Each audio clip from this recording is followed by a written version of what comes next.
نحمده ونصلي على رسوله الكريم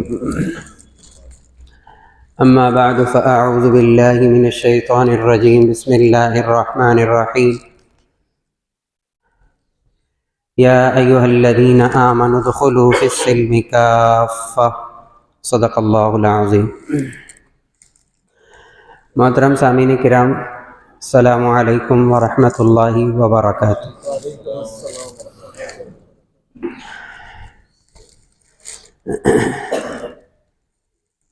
سیرت مصطفیٰ صلی اللہ علیہ وسلم کے عنوان سے حضرت جعفر رضی اللہ تعالی عنہ نے نجاشی کے دربار میں ایک تقریر کی، جس کے اندر 3 پہلو تھے تقریر کے۔ ایک یہ تھا جس کا ذکر گزشتہ جمعے میں کیا کہ انہوں نے بتایا کہ ہماری ایمانی، اخلاقی، معاشی اور معاملات کے اعتبار سے، کردار کے اعتبار سے ہم لوگ کیسے تھے۔ بتوں کو پوجتے تھے، اللہ کو نہیں مانتے تھے، فحاشی ہمارے اندر عام تھی، پڑوسی کا حق نہیں سمجھتے تھے،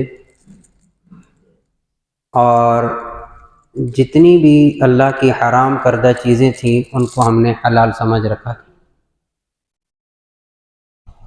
کہتے ہیں فَكُنَّا ذَلِكَ عَلَى هَذَا، ہم اسی پر تھے کہ بَعَثَ اللَّهُ إِلَيْنَا رَسُولًا مِنَّا، اللہ نے ہم پر احسان کیا، ہماری طرف ہم میں سے رسول بھیجا۔ فَبَعَثَ اللَّهُ إِلَيْنَا مِنَّا، ہم میں سے اللہ تعالیٰ نے ہماری طرف رسول بھیجا۔ رسول بھی ایسے تھے نعرف نسبہ وصدقہ وامانتہ وعفافہ، ہم ان کی نسب کو بھی جانتے تھے۔ اللہ نے رسول ایسے بھیجے جن کا نسب بھی ہمارے سامنے تھا، اور ان کا سچائی، سچ بولنا بھی ہمارے سامنے تھا، ان کی امانت اور ان کی پاک دامنی۔ یعنی 40 سال رسول اللہ صلی اللہ علیہ وسلم اس معاشرے میں رہے۔ ظاہر ہے کہ 40 سال بہت عرصہ ہوتا ہے، سب نے دیکھا 40 سال گزرنے کے بعد۔ تو 40 سال گزرنے کے بعد رسول اللہ صلی اللہ علیہ وسلم نے جب اللہ تعالیٰ کا پیغام بھیجا کہ اللہ رب العزت نے مجھے نبی بنایا ہے، جب اعلان نبوت فرمایا، تو اعلان نبوت کے بعد کا جو سامنے رکھی بات کہ میں نے تمہارے اندر ایک عرصہ گزارا ہے، اب بتاؤ مجھے تم نے کیسا پایا۔ هل وجدتمونی صادقا او کاذبا، مجھے سچا پاتے ہو یا اس کا برعکس پاتے ہو۔ ہم جس زمانے سے گزر رہے ہیں، ہماری سچائی، ہماری صدق، ہماری صداقت کہاں سے ملتی ہے؟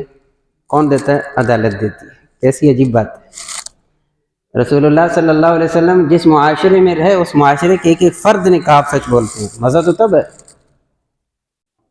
تو تب ہے نا۔ گھر والے کہیں یہ زبان کا سچا ہے، وعدہ کرتا ہے پورا کرتا ہے، چھوٹے چھوٹے گھر میں وعدے کرتا ہے پورے کرتا ہے، اس کے پاس مال امانت رکھائی جائے یہ خیانت نہیں کرتا۔ گھر سے شروع کریں نا، پھر محلہ بتائے، پھر اہل علاقہ بتائیں سچا ہے جھوٹا ہے، وعدہ خلافی ہے، وعدہ کرتا ہے، یہ امین ہے یا پرلے درجے کا کرپٹ ترین آدمی ہے، کیا ہے؟ کون بتائے گا؟ عدالت بتائے گی؟ نہیں، لوگ بتائیں گے، لوگ گواہی دیں گے۔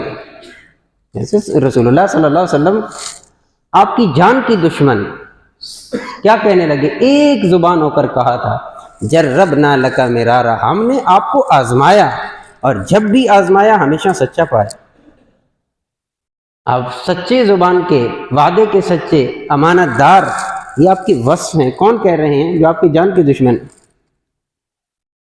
تو ایک قائد کی سب سے بڑی قوت کون سی ہے؟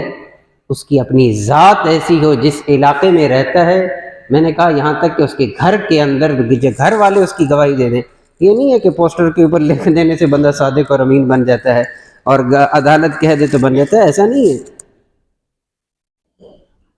وہ کردار ہوتا ہے جو کسی کے سامنے ہوتا ہے، جس کے سامنے انسان بولتا ہے، جس کے سامنے انسان زندگی گزارتا ہے، جس کے ساتھ وعدے کرتا ہے، جس کے ساتھ لین دین کرتا ہے، جس میں اٹھتا بیٹھتا ہے، جس کے ساری کی ساری چیزیں اس علاقے کے اس لوگوں کے سامنے ہوتی ہیں، پھر آتا ہے مزہ کہ وہ کیسا بندہ ہے.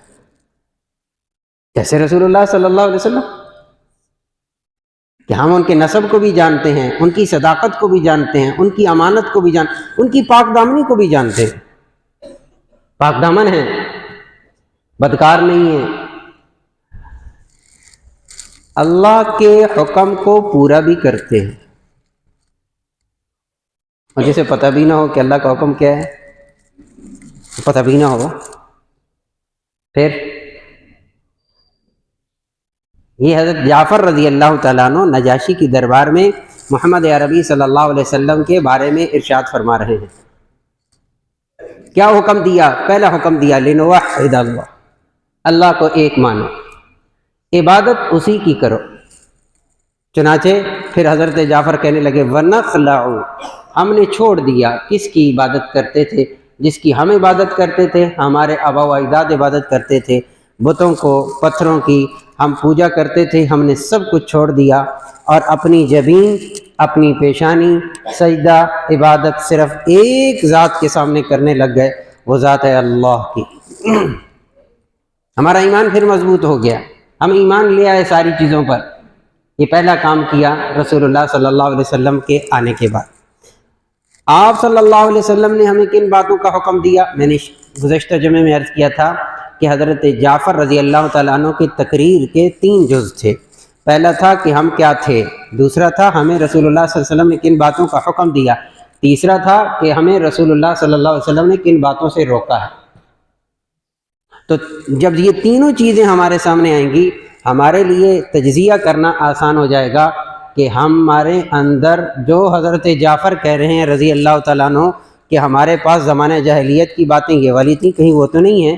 کیا ہم رسول اللہ صلی اللہ علیہ وسلم نے جن باتوں کا حکم دیا ہم اس حکم کو پورا کر رہے ہیں کہ نہیں کر رہے؟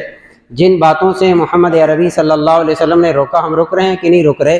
یہ ہر آدمی اپنے اعتبار سے تجزیہ کر سکے گا تو آسان ہو جائے گا. چنانچہ پہلی بات فرماتے ہیں کہ ہمیں رسول اللہ صلی اللہ علیہ وسلم نے حکم دیا صدق الحدیث، زبان کی سچائی، سچ بولنا، بات سچی کرنی ہے، جھوٹ نہیں بولنا، سچ.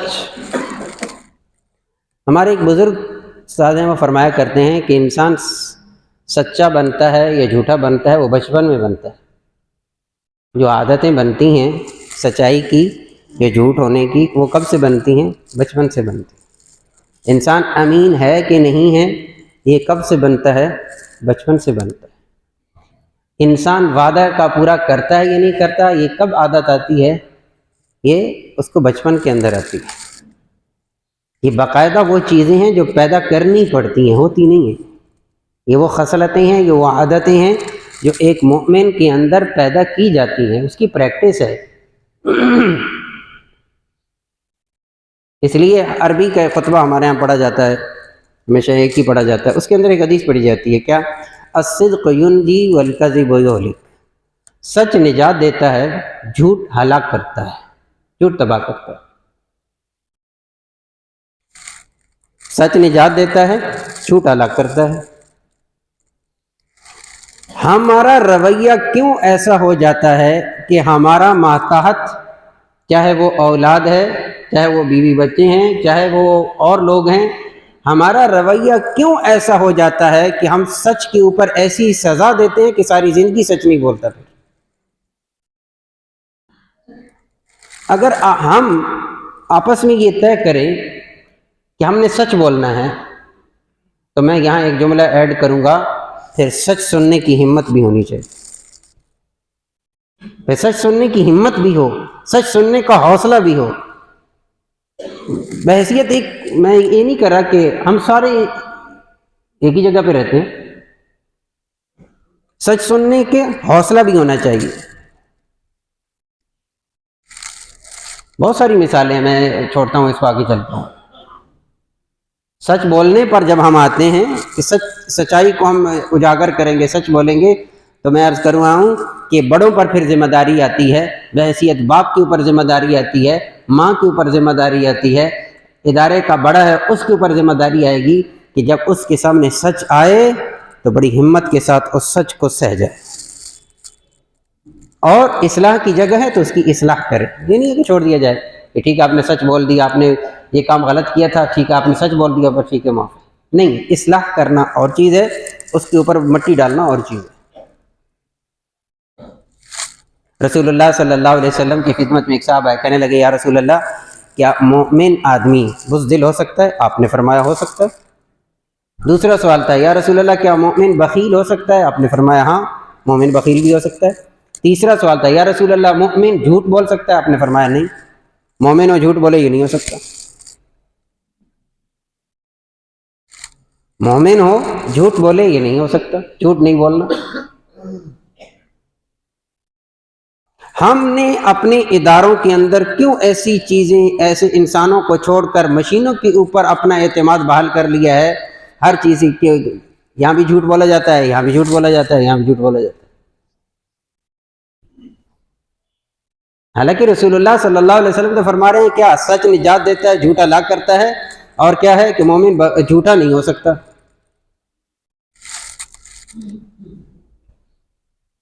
اس لیے بحیثیت ایک مومن کے ہمارے اندر یہ وصف ہونا چاہیے سچائی کا، جس کا حکم ہمیں رسول اللہ صلی اللہ علیہ وسلم نے دیا. دوسرا وَأَدَاءِ الْأَمَانَةِ، حضرت جعفر فرما رہے ہیں دوسرا حکم کیا دیا رسول اللہ صلی اللہ علیہ وسلم نے؟ امانت کو ادا کرنے کا. امانت کو ادا کرنے کا بہت لمبا مضمون ہے، یہ بہت وسیع مضمون ہے. میں اس کو مختصر بھی کرتا ہوں، آج کے اعتبار سے ایک چھوٹی سی حدیث بھی بیان کرتا ہوں. ایک امانت یہ ہے کہ کوئی آدمی مجھے کوئی چیز دے کہ بھئی یہ امانت کے طور پر اپنے پاس رکھ لیں، تو کسی وقت مجھے چاہیے ہوگی تو میں لے لوں گا، تو اس چیز کو میں امانتاً رکھ لوں، سنبھال لوں. پھر جب اس کا واپس دینے کا موقع ہے، جب وہ لے تو میں من و عن جیسی تھی ویسی اس کے سپرد کر دوں اور بغیر ٹال مٹول کے اسے دے دوں، چاہے وہ پیسہ ہے چاہے وہ کوئی اور چیز ہے. یہ بھی ایک امانت ہے جو عام طور پہ سمجھا جاتا ہے. رسول اللہ صلی اللہ علیہ وسلم نے فرمایا المجالس بالامانہ، یہ جو میٹنگز ہوتی ہیں بعض دفعہ یہ باتیں بھی امانت ہوتی ہیں، ان کو لیک نہیں کرنا چاہیے. اگر کہا جائے کہ یہ بات باہر نہیں نکلنی چاہیے تو پھر یہ امانت ہوتی ہے، باہر نہیں نکالنی چاہیے. اسی طرح رسول اللہ صلی اللہ علیہ وسلم نے فرمایا جب ایک آدمی دوسرے سے بات کر رہا ہو، ایک آدمی دوسرے سے بات کر رہا ہو اور وہ دیکھ رہا ہو اس طرح بات کرتے ہوئے کہ کوئی اور سن تو نہیں رہا، تو یہ بات دوسرے کے پاس اب امانت ہوتی ہے. اسی طرح اگر کوئی آدمی کسی سے کہہ دے کہ یہ بات ہے آپ کو میں کہہ رہا ہوں لیکن آپ نے کسی سے ذکر نہیں کرنا، تو اب اگلے بندے کے ذمہ یہ ضروری ہے اس بات کو سنبھال کے رکھے، الا یہ کہ کوئی گناہ کی بات نہ ہو، کسی کے قتل کرنے کی، کسی کی اور بات ایسی نہ ہو جو گناہ والی ہو، تو اس کو سنبھالنا، اس کو آگے نہ شیئر کرنا، نہ بتانا، یہ امانت ہے. ایک اور بات، آج کل کے جو موجودہ اس وقت حالات چل رہے ہیں اس اعتبار سے جامع ترمذی کی روایت ہے کہ ایک دیہاتی رسول اللہ صلی اللہ علیہ وسلم کی خدمت میں آیا اور آ کر عرض کرنے لگا یا رسول اللہ متی الساعہ، قیامت کب آئے گی؟ قیامت کب آئے گی؟ رسول اللہ صلی اللہ علیہ وسلم نے فرمایا اذا ضیعت الامانۃ، جب امانت کو ضائع کر دیا جانے لگے گا تو قیامت آ جائے گی. اگلا سوال یہ تھا اس دیہاتی کا، کہنے لگا یا رسول اللہ کیف اضاعتها، اس امانت کو ضائع کیسے کیا جائے گا؟ قیامت کب آئے گی؟ جب امانت کو ضائع کر دیا جائے. امانت کا ضائع کرنا کیا ہے؟ اس کی ڈیفینیشن کیا ہے؟ اس کی خود رسول اللہ صلی اللہ علیہ وسلم نے بیان فرمائی، غور کیجئے گا. آپ نے فرمایا اذا وسد الامور الى غیر اہلہ فانتظر الساعہ، او کما قال علیہ الصلاۃ والسلام، جب امور، جب کام، جب عہدے ایسے لوگوں کے سپرد کر دیے جائیں جو کہ اس کے اہل نہ ہوں، پھر قیامت کا انتظار کرو. ایسے لوگوں کو عہدے دو گے جو اس کے اہل ہی نہیں ہیں تو پھر کیا ہوگا؟ پھر قیامت کا انتظار کرنا چاہیے. اس پر ایک ہے تو لطیفہ لیکن ہے بڑا سبق آموز بات. ایک جگہ انٹرویو ہو رہے تھے تو ایک جگہ مسجد کے اندر امام خطیب رکھنے کی جگہ تھی، تو ظاہر علماء آ رہے تھے، خطبہ آ رہے تھے ڈاکٹر.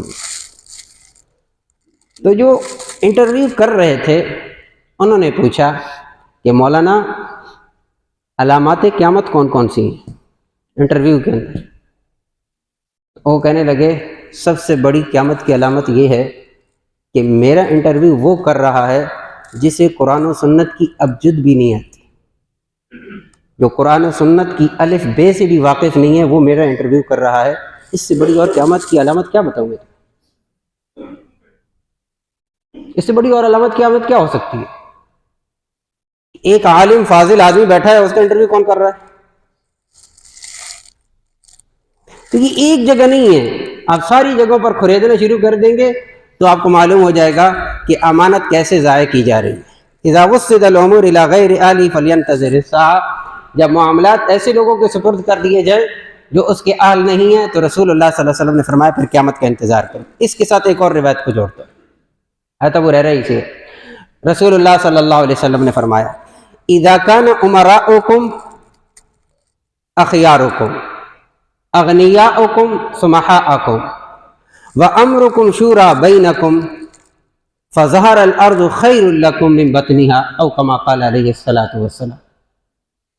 رسول اللہ صلی اللہ علیہ وسلم نے فرمایا جب تمہاری امراء، جب تمہارے حکماء تم میں سے بہترین لوگ ہوں، اذا کان امراؤکم خیارکم، جب تم میں سے تمہارے امراء، تمہارے حکام، تمہارے جو بڑے ہیں وہ کون لوگ ہوں؟ تم میں سے بہترین لوگ ہوں۔ بہترین لوگ کون ہوتے ہیں؟ بہترین لوگ وہ ہوتے ہیں جن کو محمد الرسول اللہ صلی اللہ علیہ وسلم بہترین کہیں۔ آپ نے فرمایا میری امت کا وی آئی پی طبقہ کون ہے؟ اشراف امتی حملۃ القرآن، میری امت کا وی آئی پی طبقہ، بہترین طبقہ وہ ہے جو حملۃ القرآن ہے، حافظ قرآن ہے، عالم قرآن ہے، وہ میری امت کا بہترین طبقہ ہے۔ امراؤکم خیارکم، تم میں سے بہترین، تم میں سے جو تمہارے امراء حکماء ہیں وہ کون ہوں؟ تم میں سے بہترین لوگ ہوں۔ نمبر 2، تمہارے مالدار سخی ہوں۔ اغنیاؤکم سمحاءکم، جو مالدار لوگ ہیں وہ سخی ہوں۔ یاد رکھنا سخی اس کو نہیں کہتے جو زکوٰۃ ادا کرتا ہو، سخی وہ نہیں ہے جو زکوٰۃ ادا کرتا ہو۔ زکوٰۃ جو ادا کر رہا ہے وہ مال اس کا ہے ہی نہیں ہے، کوئی احسان نہیں کر رہا اگر زکوٰۃ ادا کر رہا ہے، وہ صرف اور صرف اپنا مال پاک کر رہا ہے۔ یہ نہ کہے میں سخاوت کرتا ہوں، قطعاً نہیں کر رہا یہ سخاوت، سخی اسے نہیں کہتے۔ زکوٰۃ کا مال دے دینا یہ سخاوت نہیں ہے۔ نمبر 3، وَأَمْرُكُمْ شُورَىٰ بَيْنَكُمْ، تمہارے معاملات باہم مشاورت سے طے ہونے لگ جائیں۔ پھر رسول اللہ صلی اللہ علیہ وسلم نے فرمایا زمین کا ظاہر اس کے پیٹ سے تمہارے لیے بہتر ہے، پھر تم زمین کے اندر خوشحال رہ سکتے ہو۔ اور اس کا برعکس خود رسول اللہ صلی اللہ علیہ وسلم نے بیان فرمایا اذا کان امراؤکم شرارکم، جب تمہارے حکماء تم میں سے بدترین لوگ ہوں، تمہارے حکماء، تمہارے بڑے تم میں سے بدترین قسم کے لوگ ہوں، اور تمہارے مالدار بخیل ہو جائیں، اور تمہارے معاملات تمہاری عورتوں کے ہاتھ میں آ جائیں۔ پھر رسول اللہ صلی اللہ علیہ وسلم نے فرمایا بطن الارض خیر لکم فی ظہرہا، پھر زمین کا پیٹ تمہارے لیے بہتر ہے اس کے ظاہر سے، پھر زمین کے اوپر رہنے کا تمہیں کوئی حق حاصل نہیں ہے، پھر تم ایک زندہ قوم نہیں ہو، تم مردہ قوم ہو، پھر زندگی کا وصف تمہارے اندر نہیں رہا۔ کھاتے پیتے تو جانور بھی ہیں، چلتے تو وہ بھی ہیں۔ میں نے کہا کہ محمد عربی صلی اللہ علیہ وسلم ہمیں یہ سبق دے کر گئے، ہمیں بتلا کر گئے۔ تیسری چیز فرمائی حضرت جعفر رضی اللہ تعالیٰ عنہ نے کہ جس کا ہمیں حکم دیا وہ ہے وصلۃ الرحم، رشتوں کو جوڑ کے رکھنا۔ حضرت ابو ذر فرماتے ہیں رسول اللہ صلی اللہ علیہ وسلم نے مجھے چند باتوں کی نصیحتیں کی، اس میں سے ایک نصیحت یہ تھی کہ اے ابو ذر اپنے رشتہ داروں کو ان کے ساتھ صلہ رحمی کرتے رہنا، ان ادبرتا، اگر وہ تجھ سے منہ پھیر لیں، تجھ سے پیٹھ پھیر لیں، تو ان کے ساتھ نیکی کرتے رہنا، حسن سلوک کرتے رہنا۔ اپنے رشتوں کی پہچان ہونی چاہیے، اپنے رشتوں کی قدر ہونی چاہیے۔ ماں باپ، بہن بھائی، دیگر اعزاء و اقرباء، ان کے ساتھ میل ملاپ رکھنا، یہ اللہ نے حکم دیا ہے۔ خود رسول اللہ صلی اللہ علیہ وسلم نے فرمایا یہ رشتہ داری قیامت کے دن کہے گی یا اللہ جس نے مجھے جوڑا ہے جو اس کو جوڑ، جس نے مجھے توڑا ہے اس کو توڑ دے۔ اور ایک روایت میں نے پڑھا، مشکات شریف کی روایت ہے، جو قطع رحمی کرتا ہے نہ اس کی اللہ فرض نماز کو قبول کرتے ہیں نہ اس کی نفل نماز کو قبول کرتے ہیں۔ حسن الجواری. اگلی بات ارشاد فرمائی حضرت جعفر نے، ہمیں محمد عربی صلی اللہ علیہ وسلم نے پڑوسیوں کے ساتھ نیک سلوک کرنے کا حکم دیا ہے، پڑوسیوں کے حقوق رسول اللہ صلی اللہ علیہ وسلم نے بتلائے. اور آخری بات فرمائی رسول اللہ صلی اللہ علیہ وسلم نے والکف عن المحارم والدماء، کہ ہمیں حضرت جعفر فرما رہے ہیں رسول اللہ صلی اللہ علیہ وسلم نے حکم دیا ہے کہ ہم حرام کاموں کو چھوڑ دیں، حرام کاموں کو چھوڑ دیں، حرام کاری چھوڑ دیں، نہ حق خون کسی کا نہ بہائیں.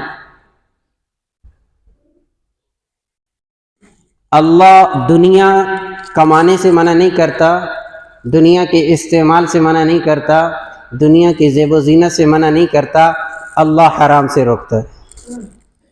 عزیزان محترم، حرام حرام ہے، دنیا دنیا ہے، مکس نہیں کرنا چاہیے.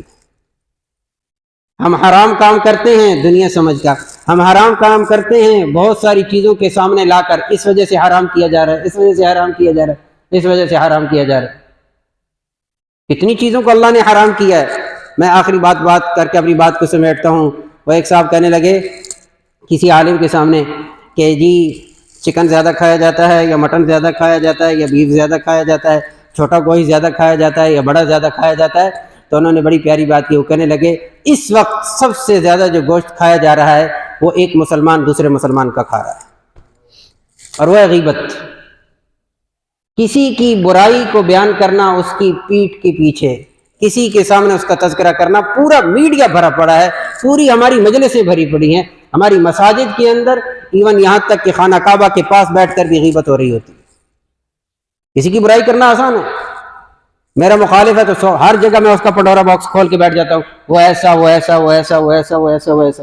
غیبت جس کو اللہ نے حرام قرار دیا. کیا فرمایا ہے کہ مردار بھائی کا گوشت کھانا، سورۃ الحجرات کے اندر فرمایا مردار بھائی کا گوشت کھانا ہے غیبت کرنا. اللہ رب العزت ہم سب کو رسول اللہ صلی اللہ علیہ وسلم نے جن باتوں کا حکم دیا ہے اس پر عمل کی توفیق نصیب فرمائے. وآخر دعوانا